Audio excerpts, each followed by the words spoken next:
सांगमाने कौन आपण मनरे भी भूल धारणा अच्छी कि मॉइस्चराइजर केवल ड्राई स्किन पाई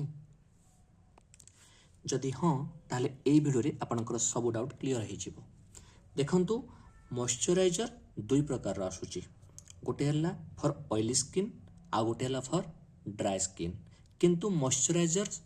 समस्ते निहाती यूज करिया उचित कारण मॉइस्चराइजर केवल काम नुहे जे आपणकर जदि स्किन टी ड्राई अच्छी ताकू टिके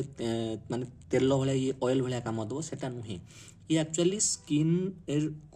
स्किन जो सेल गुड़ाक अच्छे ताकू रिस्ट्रक्चर कराए रिक्रिएट कराइबारे आपनको भी हेल्प कराए सो आपण प्रतिदिन राति शोया पूर्व जदि फेस वाश करके मॉइस्चराइजर आपण यूज करछन्ते ना तार जो बेनिफिट आपनको मिलिबो ता आपण प्रथमे यूज करंतु देन मते कमेंट रे जणाइबे आपन केते फ्रेश लागो आपन स्किन केते ग्रो करिवो सेटा मते आपन परवर्ती वीडियो रे माने सॉरी परवर्ती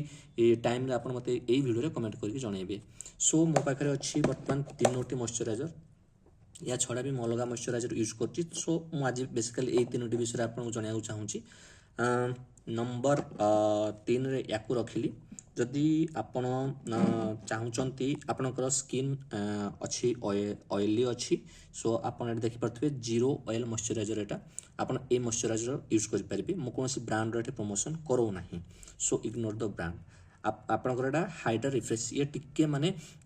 एमिति को आपन समर टाइम रे यूज करले भल लागिबो आपनको फेस को हाइड्रेट रखिबारे सहायता करे आउ आपनको फ्रेश भी लागिबो टिके आउ आपनकर ये भल काम दउची भी आपन याकू राति शोला बेले यूज कर पारिबे आउ जदि आपनकर स्किन टी होची ड्राई ताले आपन एई टाइप रो मु कहूची केवल एटा ही यूज करंतु एई टाइप रो माने जोठी आपनकर ऑयल रहुथबो एट लिखा है ना for dry and sensitive skin जदि आपन ड्राई स्किन रहउची ताले आपन एई टाइप रो मॉइस्चराइजर यूज करिवे ओके आउ जदि आपण पर स्किन ना सेते ड्राई अच्छी ना सेते ऑयल अच्छी ताले आपण पई बेस्ट रहिबो ये लोटस रो व्हाइट ग्लो मॉइस्चराइजर एटा मोर सबुठारु फेवरेट मॉइस्चराइजर आपण लोटस देखिकी भावंतु जे केवल लेडीज माने याकू लगे पारिबे सेटा को आपण टिके साइड करिक जदि आपण चिंता करिवे आपण स्किन पई कुडा भलो मु सेटा ही आपण कहूची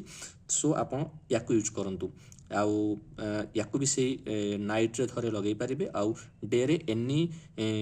फेस रो जहा आपण लगौछन ताकू लगेया पूर्व याकू लगांतु